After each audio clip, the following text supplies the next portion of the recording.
Good morning, gang. I saw this article yesterday, and I wanted to take some time to digest it before I pitched it out there. So the IEA is the International Energy Agency. They're kind of a think tank and analysis group for energy sector related stuff.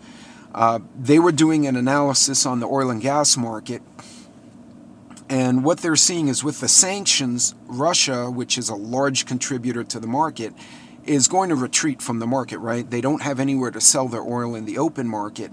They may sell to to China or to India on the side, but they're not going to be in the normal open market as part of the OPEC plus cartel. So you're going to see their product diminish from the market. No other countries can make up that shortfall.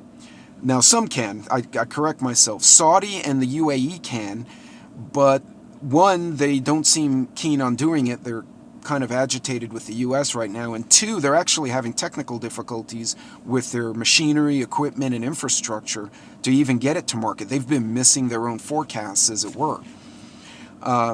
So you have Venezuela, Iran, who could be wild cards. Iran and the U.S. are right now butting heads.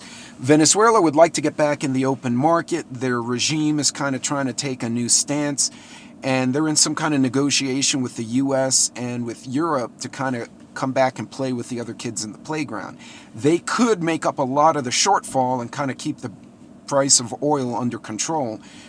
But until they can figure that out, and there are a lot of technicalities that are going to go with this, Libya is kind of off market because of all the chaos in that country. Syria, the same thing. So really, unless we get one of those wild cards jumps in, we could, according to this analyst, see the $140 to $150 per barrel oil come back into the market, which, as we all know, created the $5 to $7 per gallon gasoline prices in the U.S. anyway, and that we were all battling last month.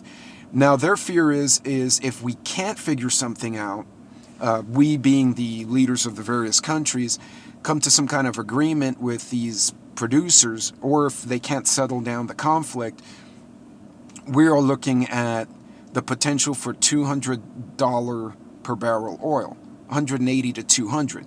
So if your gasoline went to $5, $6, $7 a gallon at $130 a barrel, if it goes to $200 a barrel, just spitballing, you could probably expect $9 per gallon gasoline. So keep an eye on this, because this is going to trickle down into anything shipped, farm goods, the whole 9 yards. Hopefully they can figure it out, but I'd encourage you to read it and make your own assessment. Godspeed, be safe.